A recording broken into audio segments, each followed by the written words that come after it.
Isn't it sad in life that we have to go through that? It sucks. It's not nice. So we mourn and we feel bad and we say we really love these people. But guess what? They're not here forever. They're here for a short while. We're here for a short while. And then it's over. Now we can mourn our whole lives, or we can take what their lives meant to us, carry it with us in our hearts. People say, you get over it. You never get over it. When my wife died, or my mom died, or my dad, you don't get over it. It's just a new page in your life. And you treasure the time that you had with them. That's what you do. You just treasure it. That's all. And then you think of things about their lives. My dear father, Cipriano Arellano, born December 24th, 1935. The son of Marie and Manuel Arellano, the brother of Nellie. Manuel, who's our guest today, who's here, his mother. And he had Josie. He had Virginia. He had Lupe. Dad had another family in Denver, stepbrothers and stepsisters. One thing about my dad, and I can say a lot of things about this man, he was never judgmental, never. The man was honest about his life and honest about the people in his life. Why are we here? We're not in a church. One time I asked Dad, what happens when you die? What happens? Is there a God? What religion? Dad just said some words that stayed with me. Very simple. He said, I don't know. That's it. I don't know. We don't know. So all we can do is take the now and the here and appreciate it. And the most important things in your life are your parents, your mom and your dad. This man was my God. He was the biggest man in the room, the man with the loudest voice. And he taught me things. He did. To be open-minded, a sense of humor. Throughout his whole life, he had a sense of humor. He laughed. He laughed at himself. Talking about when he tried to be a hairdresser and the chemicals burned off the lady's hair and she was screaming, running out. Never did that again. Or when he got a vasectomy, I was just 8 years old. Susie, that was it. He came home crapping himself and he says, Cippy, they cut me. I said, what happened? They cut my balls. My dad said that to me. My mom would say, what a nut. But my dad had that. And the things that he loved with the passion he loved until the day he died. He loved music. I remember when he bought his first record player. I was just a little kid, and he played all the old rock and roll songs. And I remember the warmth and the warm embrace of my father as he rocked me in the rocking chair, playing the old music. He loved all the old rock and roll songs. Loved the Rolling Stones, loved the Beatles, and he loved to dance. He had a zest and a joy for life, and he wasn't stupid. He read a lot. Was he opinionated? He never said it, and everybody that met my dad would say he's so quiet. He'd be quiet about certain things, but he had deep convictions. I remember when Martin Luther King was shot, I told my dad, was Martin Luther King a good man or a bad man? And he said he was a very good man. Because my dad experienced prejudice. When he was a young boy, he was shot in an alley because he was chasing a dog. And the merchant thought that he was a criminal and shot him. Those days, they didn't do anything. In suing, the man just kind of paid for it. It could have shot his entire foot off. He was walking in the Mesa Junction, and a group of redneck cowboys jumped out of the pickup and beat him to a pulp. So my dad had experienced. There was something in the 60s that he recognized, social inequality, and he taught me that. And he gathered us around to see Kennedy being shot, see Martin Luther King being shot. Robert Kennedy was late at night. I still remember him saying they shot him. I got up out of bed, and Kennedy had just gotten shot. His brother. We saw the landing of the moon. This man was a part of my life. He made me a lifelong Beatles fan because he listened to the Beatles. He gathered us all around the TV in 1964. And guess what? He took me to the first Beatle movie, A Hard Day's Night. And that was my first book report. And teachers liked it. They sent me to every room to give it. But that was my dad. And when the Beatles broke up, he took me to see Let It Be. We pulled weeds together. We laughed together. We cried together. My dad wasn't a saint. He had a temper, a bad temper. He ruled the roost. He raised hell, and we were the victims of it at times. But that doesn't take a point away that we loved our Father. We loved who he was. And he didn't and wasn't a hypocrite about it. If he wanted to go to Cripple, he told you, I'm going to Cripple. But he made time to go to every event, every birthday party, every activity. He made a point to be there. There are things you think about, and I'm saying, thanks, Dad. Thanks for being who you were. So what do we take away from the loss of life? We're all gonna die. What happens afterwards, we don't know. The Egyptians, every major religion have debates, reincarnation, being in heaven, being in hell. But the bottom line is you live now. So you take the person you love and you hold them and you tell them you love them. Your brothers and sisters aren't going to be here. Your children aren't going to be here. So why carry all this pettiness with us? Be kind, be loving, be joyful, and have a zest for life. I don't like to concentrate when Dad was dying because he was miserable dying. He wanted to be out and about. He wasn't one to sit in a rocking chair. Dixie, he was out going to Cripple Creek. He wanted to do that. He was with me wanting to go places and do things. He got depressed and unhappy because he couldn't do it anymore. And when I saw that man in the bed dying, it's not the man that he wanted to be. But we focus on that instead of focusing on what he was and appreciating and loving him. We don't have answers. All we have is each other, and we have the now. So we live in the now. We live in the now. So this man who meant so much to me, and there's so many stories that I can go on and on about, is gone, but not really, not for me. The people that love you will never forget you. And the people you love, you'll never forget them. Rosie, would you like to say? Well, hold it. I'm going to do a couple of songs real quick. Okay, you want to? Okay, go ahead. Thank you. Yeah, we got to pick up the food by 2. So She's worried about warm food. No, not warm food. That we have to be there. Yeah, be there too. I know I'm going to need Kleenexes. You want to do it so you don't speak as loud? Oh, okay. All right, here we go. Again, like Cippy said, thank you all for coming. We are celebrating my dad's life, right? Before I start honoring my dad, please look at my sister. She took him in when he had his stroke. Susie was there all the time. She took care of him.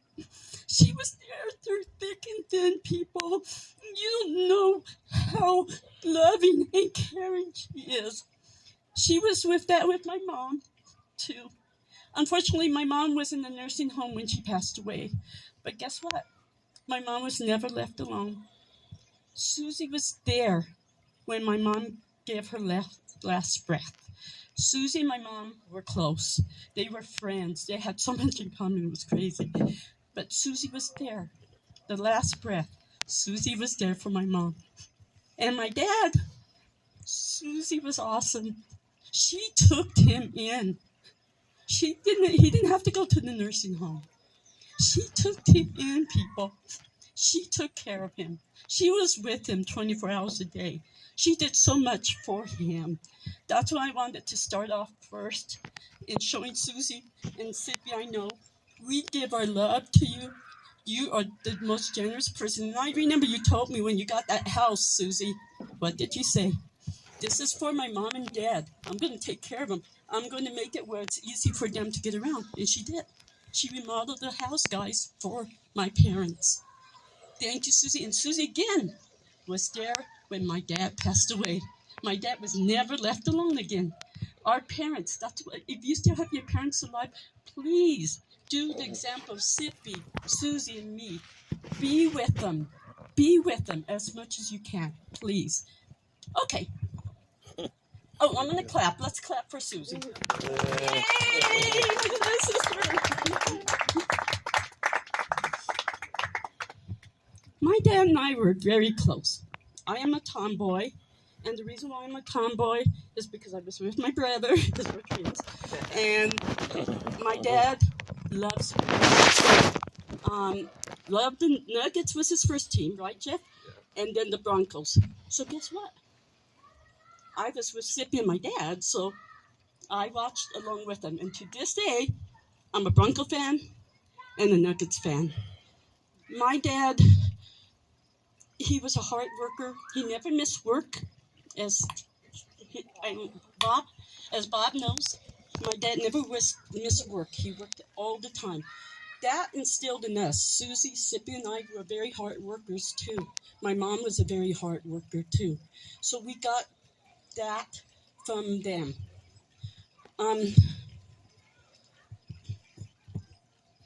was very close to him. He would come over Sundays and we would watch the Broncos. It's never going to be the same, guys. I look at my chair and the table and he's missing. It never will be the same. But we got to celebrate, right? Everyone, like Cippy says, celebrate life once we have it. And especially if you're healthy too. You know, that's even better because then you can do traveling and do whatever you want to do. But one thing I wanted to tell you, because like Cippy said, my dad, we lived at 1105 West 18th Street. And my dad would listen to music and everything. I wanted to be a go-go girl. The reason why is because I got it from my dad. I love dancing. So when he would play the music, I was dancing. And I wanted to be a go-go girl. So this is what my parents did for me. They gave me this cute little dress. I can never forget. And white boots. So I was a go-go girl. My dream came true. I was a go-go girl. And the thing with my dad is, like Cippy said, he was always on the go. Always on the go. Active, as everyone knows. You people, I don't know some of you, but you know my dad. You know my dad. So I'm going to close here because I know we have to go get the food. But please, everyone, celebrate life. That's the most important thing. Please celebrate life and enjoy your loved ones. Enjoy your loved ones because life is not a guarantee. And I love my dad, and I know he's looking at us. If not, like Cippy said, we don't know. But I'm hoping that's the case. I'm looking at the positive thing, that he is looking down on us. And everyone, I know my dad affected everyone, or you wouldn't be here. So thank you again from the bottom of my heart. And Cippy, Susie, and I, thank you. Thank you, Rosie. I'm going to get to think. You know, there's something interesting about my dad. Oh, interesting. My dad visited his parents on a regular basis all the time. And there's a story, you know, like with Manuel and Virginia Joseph, he kept in touch with his family. And when poor Nellie he drove to Springs and saw her. He visited his parents, but there's a story. There was a coworker named Ron Vegas at the state hospital who was a big man. I don't know if you remember him, but they liked him on the wards because he would tackle patients when they went nuts. And I met Ron Vegas, and Dad liked Ron Vegas. And Ron Vegas would just be the call guy when something would happen.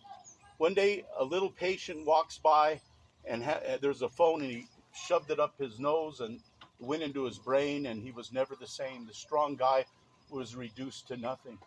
My dad went all the time to visit him. And when this man went to the nursing home, guess who was there? My dad. My dad was there all the time. But I'm going to play a couple. This is what my dad, this is for my dad. Cippy. Or Susie. Yeah, I'm going to have Susie. Yeah. My dad, if I can get the strap on, I don't know. Let me just get this. My dad loved Buddy Holly, and he loved Richie Valens. I don't think I need it, Jeff. You know. Thank you, Jeffrey. And with Buddy Holly, when he died in 1958, my dad was devastated. Because I remember he played Buddy Holly over and over again in Richie Valens. And me and Dad were driving to Cripple one day, and I played him this song. And he said how beautiful this song was. And then the other song he loved all the time.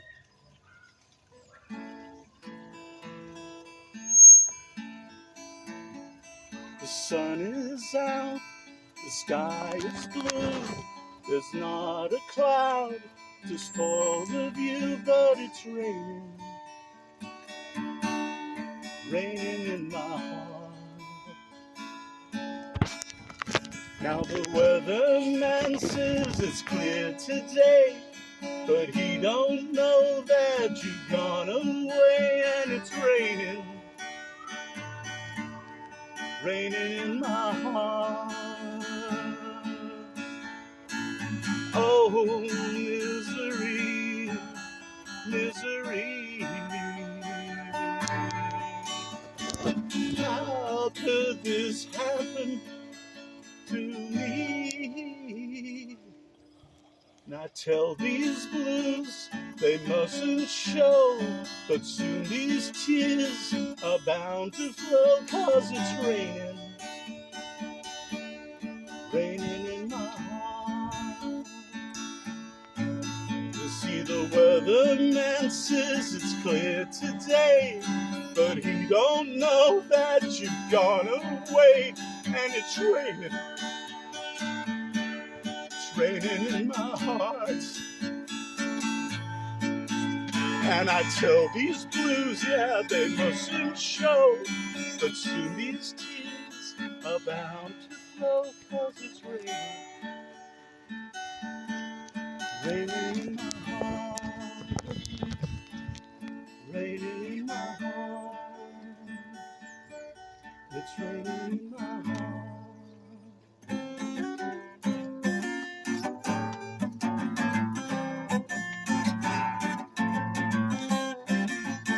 La la la la la la bam bam. La la la bam bam. Mira mucho da diva da diva. Da diva da diva. Pochisside, pochisside, pochisside. La la bamba. La la bamba. La la bam. La la la la la bam bam.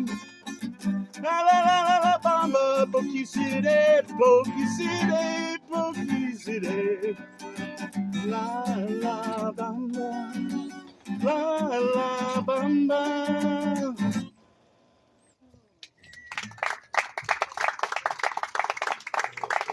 Susan, would you like to say a few words?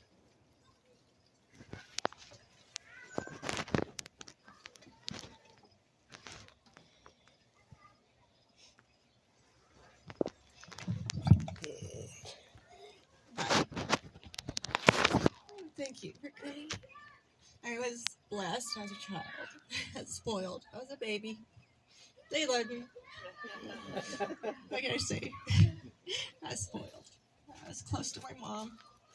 She died in 2011. Never got over that.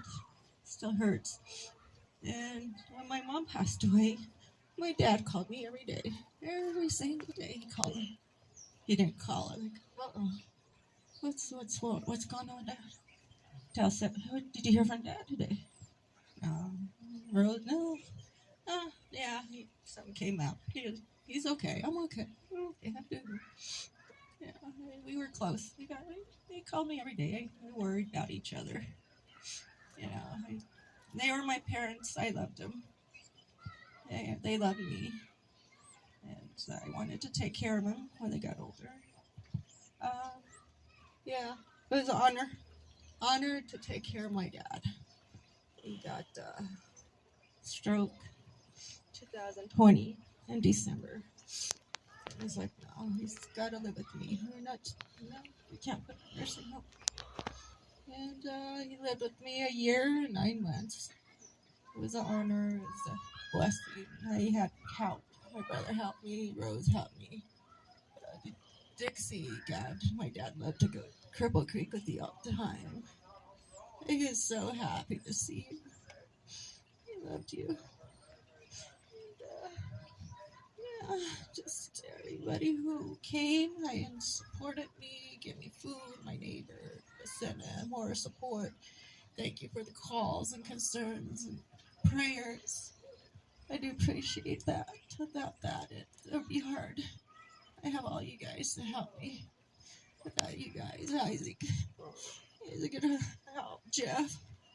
I thank you for such a beautiful place. Yeah, we came here for your Aspen's birthday parties, your parties. He loved coming to gatherings. He loved that. He loved being with family. This man would go out all day long. I'm like, Dad, how do you do that? Up all night. Then you go out. You're dancing. Oh, he loved to dance. He loved to dance. He loved music. He came over to my house, watched the videos. Little Richard. I love Little Richard. Chubby Checker. We have this. He loved it. Like he just light up. Always wanted to dance. Me and my dad had music in common, and our animals. You don't say nothing about your animals. You do not. He loved his cats. Yeah, he brought his cats over in the garage. He kept his hats. He kept his dog. He still have his dog. Yeah, they miss him too. But yeah, it's an honor, privilege. It's the hardest thing to see him slowing down. I got COVID. Then we stopped going to the mall. Ever since the mall, he didn't want to go to the mall after I got the COVID. He's like, no, I don't want to go to the mall. I'm like, Dad, you need to walk. You need to go keep on going and walking. You need to eat. You got to eat. And it's hard. You could just see him slowly walking. So it was 20 minutes at the mall, then 15 minutes. We walked downstairs and it's cold. They used to walk downstairs 15 minutes. And pretty soon we walk outside and it's 10, 5. Pretty soon it's 2 minutes.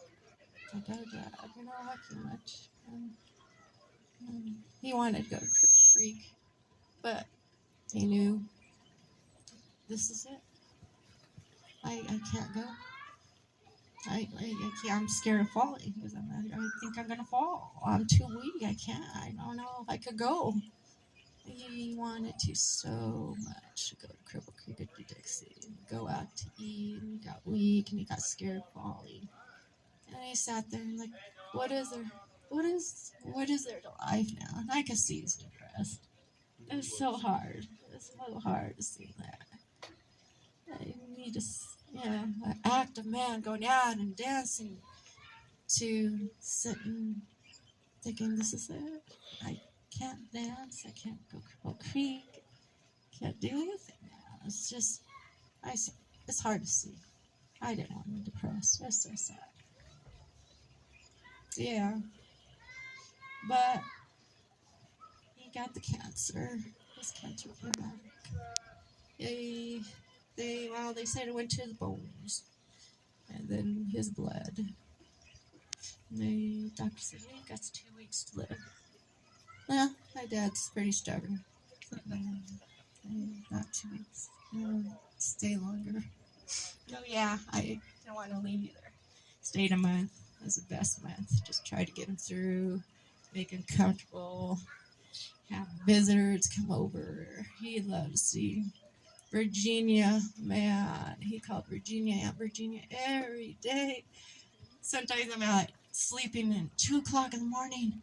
I'm like, I hear him talking. Like, why is he talking to Aunt Virginia too? I'm like, oh man. I guess Aunt Virginia's still up at 2 in the morning. How she's a night person. Joseph. Yeah, he loved talk to Virginia. Aunt Virginia. Tell Virginia hi. Tell her we wish she was here. Yeah. Dad liked Virginia. Called her every single day, every single day. Yeah.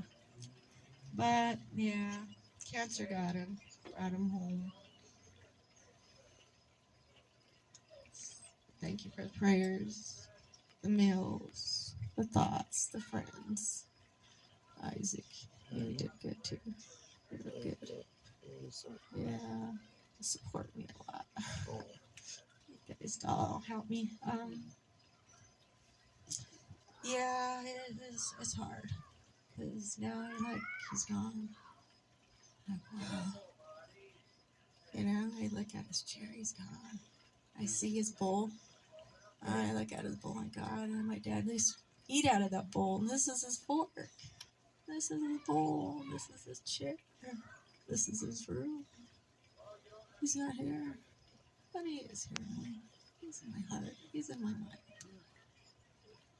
And when he was dying, that day, I went in 5 o'clock, gave him his morphine. I gave him, tried to check his oxygen. I'm like, we're at 53 oxygen. Pulse is 49. Wow, let me check that again. It would not read. It would not read. I'm like, the batteries must be going dead. I called Rose. Ring the batteries. They're dying. It wasn't the batteries dying. That was my dad. He was dying. So I saw a tear running down the side of his cheek. I go, Dad, you're okay. You could go. You'll be all right. Go see Mom.